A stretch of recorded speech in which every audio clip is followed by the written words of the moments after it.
വളരെ ഖേദകരമായ അതേസമയം ഓരോ അയ്യപ്പ ഭക്തന്റെയും രക്തം തിളപ്പിക്കുന്ന ഒരു വാർത്തയാണ് ഇന്ന് എനിക്ക് നിങ്ങളോട് പങ്കുവെക്കാനുള്ളത്. കോടിക്കണക്കിന് ഭക്തരുടെ ഹൃദയമിടിപ്പായ സന്നിധാനത്ത് നമ്മൾ ഭക്തിയോടെ സമർപ്പിക്കുന്ന ഓരോ തരി സ്വർണവും സുരക്ഷിതമാണോ അല്ല എന്ന് തെളിഞ്ഞിരിക്കുകയാണല്ലോ അല്ലെ. എന്തായാലും വിഗ്രഹത്തിലെ സ്വർണം പോലും അടിച്ചു മാറ്റുന്ന ഒരു മാഫിയ സംഘം ദേവസ്വം ബോർഡിന്റെ തണലിൽ വളരുകയായിരുന്നു. ശബരിമലയിലെ സ്വർണ്ണ കൊടിമര നിർമ്മാണത്തിൽ അഴിമതിയില്ലെന്ന് ഹൈക്കോടതി ഇന്ന് ഔദ്യോഗികമായി വിധിച്ചിരിക്കുന്നു. ഇതിലൂടെ UDF കാലത്തെ ബോർഡിന് ക്ലീൻ ചിറ്റ് ലഭിക്കുമ്പോൾ കേരളം ഉറ്റുനോക്കുന്നത് മറ്റൊന്നിലേക്കാണ്. കൊടിമര കേസിൽ അഴിമതിയില്ലെന്ന് തെളിഞ്ഞതോടെ ഇപ്പോൾ ഇടതുപക്ഷ ഭരണത്തിന് കീഴിൽ നടക്കുന്ന യഥാർത്ഥ സ്വർണ്ണക്കൊള്ള കേസ് എന്തിനാണ് മുക്കുന്നത്? സ്വന്തം ഉദ്യോഗസ്ഥർ പ്രതിപട്ടികയിലുള്ള കേസ് തിരഞ്ഞെടുപ്പ് വരെ നീട്ടിക്കൊണ്ടു പോകാനായി അന്വേഷണ സംഘം കോടതിയിൽ സാവകാശം തേടിയിരിക്കുകയാണ്. അപ്പോൾ ഈ ഒരു സാഹചര്യത്തിൽ ഹിന്ദുക്കളുടെ വിയർപ്പിന്റെ ഫലം കവരുന്ന ഈ യുക്തിവാദി ഭരണകൂടവും അവർക്ക് പരോക്ഷമായി കുടപിടിക്കുന്ന പ്രതിപക്ഷവും ചേർന്ന് ശബരിമലയെ ഒരു ATM മെഷീൻ മാത്രമാക്കി മാറ്റിയിരിക്കുകയാണെന്ന് നമുക്ക് മനസ്സിലാക്കാം. ഈ അവിശുദ്ധ കൂട്ടുകെട്ടിന്റെ കള്ളക്കളികൾ ഇന്ന് നമ്മൾ പൊളിച്ചെടുക്കുകയാണ്. തീർച്ചയായും ദയവ് ചെയ്ത് ഈ വീഡിയോ പൂർണ്ണമായും കാണുക. കാരണം ഇത് നമ്മുടെ വിശ്വാസത്തിന്റെയും കോടിക്കണക്കിന് രൂപയുടെ ക്ഷേത്ര സ്വത്തിന്റെയും കണക്കുകളാണ്.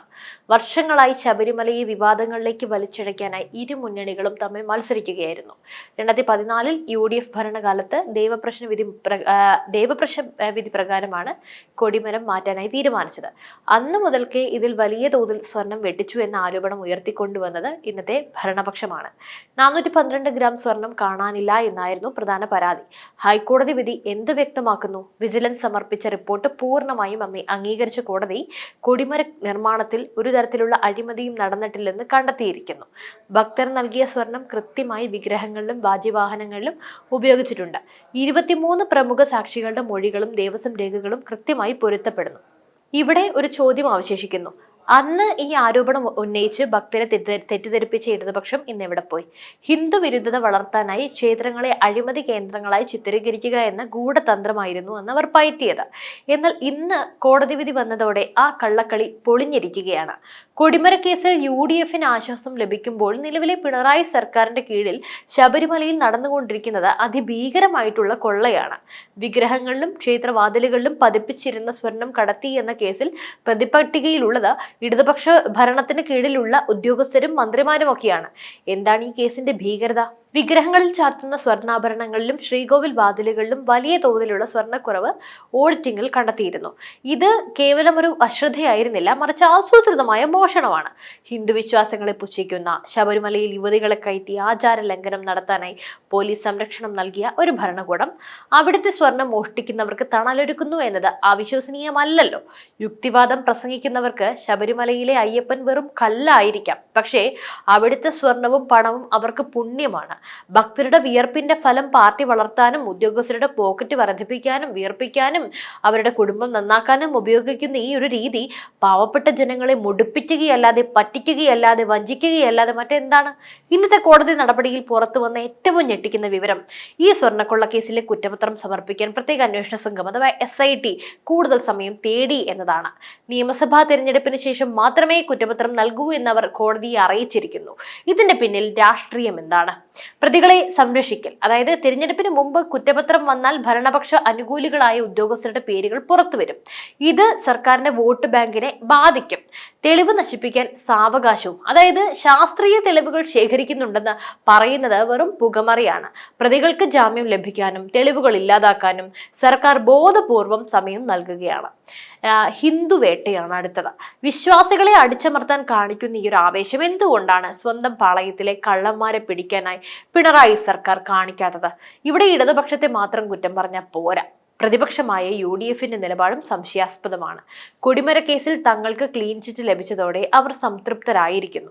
എന്നാൽ നിലവിലെ സ്വർണ്ണക്കൊള്ള കേസിൽ ശക്തമായ പ്രക്ഷോഭം ഉയർത്താനായി അവർ തയ്യാറാകുന്നില്ല. കേരളത്തിൽ LDFും UDFും ചേർന്ന് നടത്തുന്ന ഒരുതരം അഡ്ജസ്റ്റ്മെന്റ് രാഷ്ട്രീയമാണിത്, അല്ലാതെ മറ്റൊന്നുമല്ല. ക്ഷേത്രങ്ങളുടെ ഭരണം രാഷ്ട്രീയ മുക്തമാക്കണമെന്ന് അവർ ഒരിക്കലും പറയില്ല. കാരണം ക്ഷേത്ര വരുമാനം ഇരുകൂട്ടർക്കും ഒരുപോലെ ആവശ്യമാണ്. ശബരിമലയെ സംരക്ഷിക്കുമെന്ന് തെരഞ്ഞെടുപ്പ് സമയത്ത് പറയുന്നവർ സഭയ്ക്ക് അകത്തും പുറത്തും ഹിന്ദുവിരുദ്ധ നീക്കങ്ങൾ മൗനാനുവാദം നൽകുകയാണ്. ഹിന്ദുക്കളുടെ വോട്ട് വേണം, പക്ഷെ ഹിന്ദുക്കളുടെ സ്വത്ത് കൊള്ളയടിക്കപ്പെടുമ്പോൾ അവർക്ക് നാവനങ്ങില്ല.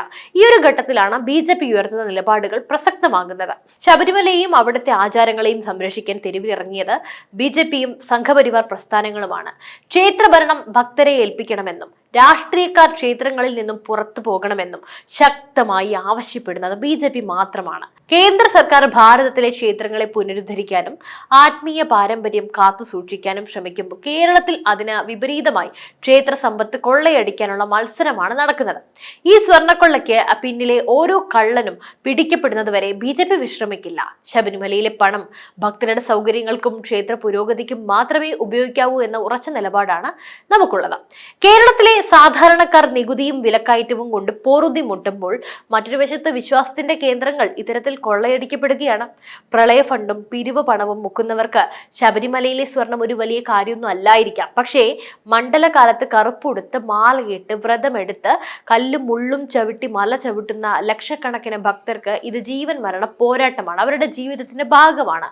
ഹിന്ദു വിശ്വാസങ്ങളെ വേട്ടയാടാനും ക്ഷേത്ര ആചാരങ്ങളെ തകർക്കാനും ശ്രമിക്കുന്നവർക്ക് വരും ദിവസങ്ങളിൽ ഭക്തലോകം ശക്തമായ മറുപടി നൽകും.